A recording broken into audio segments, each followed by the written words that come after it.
Hi there, I'm Mel from Breaker 28 and the Leaders Coach, and today we are going to talk about 5 things that senior executives do that drive their people bananas. And if you're just a manager and you're looking to move into a senior executive role, these are things I don't want you doing a day with your people because it drives them bananas too. So let's start. The first thing that managers do that drives their people bananas is they overcommit them. I don't know about you, but have you ever worked for a visionary kind of boss that's always thinking of new things to do?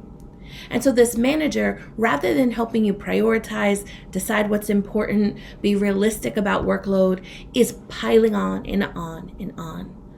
What that said to me as a direct report is 1, either you can't prioritize and you don't know what's important, or 2, you think I'm a workhorse that's supposed to work 60 hours a week at your will, or 3, you're not hearing me when I tell you what's realistic for me to produce. Regardless of which of those 3 it is, I'm not interested. I'm not here for it. As your direct report, I want you to be helping me choose what's important, helping me ruthlessly prioritize my time. If I'm a manager, helping me think about my team and what we should be focusing on. I don't want to know that every time I come to you, you're going to overload me with additional tasks, some of which are not important, because you don't have the personal discipline to think about what ideas you share and when, and what's already on my plate. So that's the first thing that managers do that drive their people bananas. They pile on too much work, they overcommit them, and then they act surprised when the work can't get done. The second thing managers do that can really get to their people is they don't address performance issues on the team. And this is especially true of senior leaders, because sometimes with middle managers, there's a little bit of grace that like they're new, they're getting to learn this stuff. But with senior leaders, you should know how to fire somebody by now. You should know what bad performance looks like by now. You should know that people who are damaging culture, who are toxic, who are taking credit for other people's ideas or not pulling their share of the load, those folks can't stick around on a high-performing team. And so if you as a senior executive have been putting off letting someone go, having a performance conversation, putting them on a plan, or frankly, you're so distant from the work that your managers are doing that you can't tell if someone's low performing, my goodness, does your reputation take a credibility hit with your team? I want to speak to women and women of color right now specifically. What I've seen is that we as women in leadership have an even more narrow window to address performance issues before people start telling a story about us and our management. So the third thing that leaders sometimes do that really diminish their credibility with their team is they sometimes breach the leadership boundary. What I mean by that is that as a leader, I don't need you to be my friend. I've got friends, right? I don't need you to be a family member. I've got family members. And I know sometimes we talk about, well, we're a team and we're also a family. Real tricky. Don't get into that because not everybody has a good memory of family. Some families are dysfunctional. Some families keep folks around that shouldn't be around. So as a leader, if you are one of those folks that blurs the line between personal and professional, treats your colleagues more like peers and friends than people that you're coaching to higher levels of performance, I want to invite you to make sure that you're holding the leadership boundary in a few key areas. First area, performance issues. Sometimes when someone is goofing off, we take a real casual approach to it because we're friendly with that person. So it might be like, you got to turn that in on time versus, hey, this is the 3rd time you're late. What's going on? How can we make sure that doesn't happen again?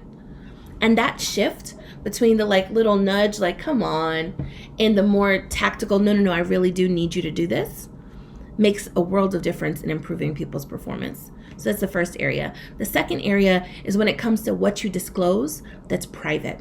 So for example, your people don't need to know that your husband's filing for bankruptcy, you're getting a divorce tomorrow, and you're on this, and you have been for the last 6 months. Sometimes carrying the emotional weight of what our managers are going through, when we don't have the power to shut down and say, actually, I can't take that right now because of the power in the relationship, it puts people at a disadvantage. Another way that we might breach the leadership boundary, and this is the last one I'll share for today, is oversharing professionally. Things that are private, things that are embargoed, your opinions about a leadership team member, your peer on another team. Sharing that kind of information really isn't helpful. I know it feels like we're building relationship, trust, Yeah, but let's not build trust by being shady. Let's build trust in all the other healthy ways that can happen on a team, and not by throwing someone else under the bus. So being careful not to disclose things that you really can't share yet. Being careful not to throw a little jab at someone you don't like when your team member's present. It models the behavior that you want to see from them. And also it recommunicates, hey, I'm a leader. I'm going to model what good leadership looks like, even when I'm not thrilled. So if blurring the leadership boundary is the third thing that leaders do to really lose credibility on their team, the fourth is they don't take accountability for when they goof up. So I can't tell you how many leaders I've worked with that will make a mistake and not say directly they made a mistake. For example, you think this idea is brilliant, you try it, but it isn't well executed, and your people have to bear the load. And this happens all the time. The low credibility move here is to be passive about it. Ooh, looks like we learned from that one. Or, yeah, I'm not sure why this didn't work. Or, yeah, I'm going to talk to Bob about it. It didn't go the way I wanted it to. In all of those instances, rather than taking the heat, you're given the heat, right? Or you're pretending no heat is there.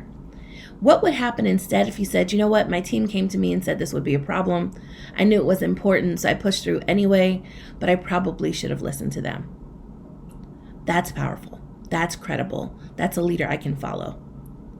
And so I want to invite you, if you're the kind of person who doesn't typically say, not just I'm sorry, but man, that was a mistake and I'm going to do it differently next time, I would advise you to start using that language. So not I'm sorry you had to work the weekend, but it was a mistake to assign you that project when I knew you had something else going on. I apologize for that and it won't happen again. The last thing I'll share in terms of what leaders do that really, really impacts their teams and causes them to lose credibility with their teams is they don't deliver. They don't deliver the goods. There are things they're assigned to do, but they don't prioritize their time to get that work done. Their presentations are thrown together. Their team meetings are poorly run. When leaders don't deliver the goods, that's particularly challenging, right? It's almost like dramatic irony where the audience knows something that the character does not. And so many times with leaders, they are making mistakes, but they haven't created the conditions for their direct reports to give them feedback about those mistakes. And so they keep walking around with broccoli in their teeth, and everybody knows it but them. Okay, that's it for today from the Leaders Coach on this topic. If you want more tips to grow as a leader, please, please, please subscribe to this channel. If you know someone else who's on the struggle bus around this issue, go ahead and share the video. And then finally, if you need more tips to grow as a leader, I advise you to check out breaker28.com, where I coach and train and also put up a lot of thought leadership